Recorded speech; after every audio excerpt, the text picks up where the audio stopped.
اعوذ باللہ من الشیطان الرجیم بسم اللہ الرحمن الرحیم۔ چھٹا کلمہ رد کفر۔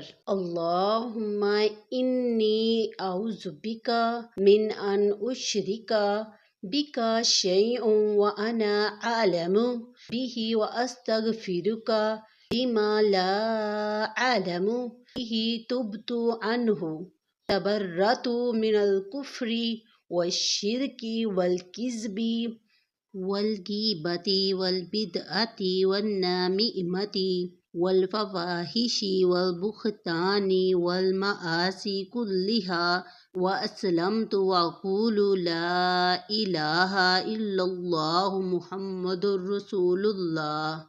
چھٹا کلمہ رد کفر۔ ترجمہ: اے اللہ، میں تیری پناہ مانگتی ہوں، کیا مانگتا ہوں اس بات سے کہ میں کسی شے کو تیرا شریک بناؤں جان بوجھ کر، اور بخشش مانگتی ہوں یا مانگتا ہوں تجھ سے اس شرک کی جس کو میں نہیں جانتی یا نہیں جانتا، اور میں نے اس سے توبہ کی اور میں بیزار ہوئی یا ہوا کفر سے اور شرک سے اور جھوٹ سے اور غیبت سے اور بدعت سے اور چغلی سے اور بے حیائیوں سے اور بہتان سے اور تمام گناہوں سے، اور میں اسلام لائی یا لایا، اور میں کہتی ہوں یا کہتا ہوں اللہ کے سوا کوئی عبادت کے لائق نہیں، محمد صلی اللہ علیہ وسلم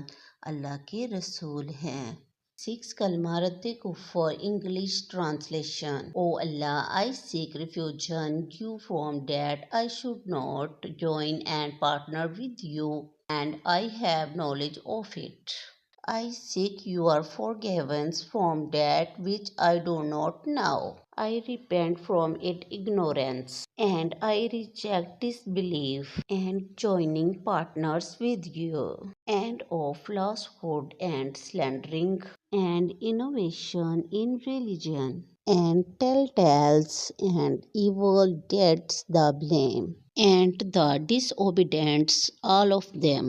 I submit to your will, and I believe, and I declare there is none worthy and worship and Muhammad sallallahu alaihi wasallam in his messenger. Thanks for watching. Like, comments and share my video and subscribe my channel Islam ki Duniya.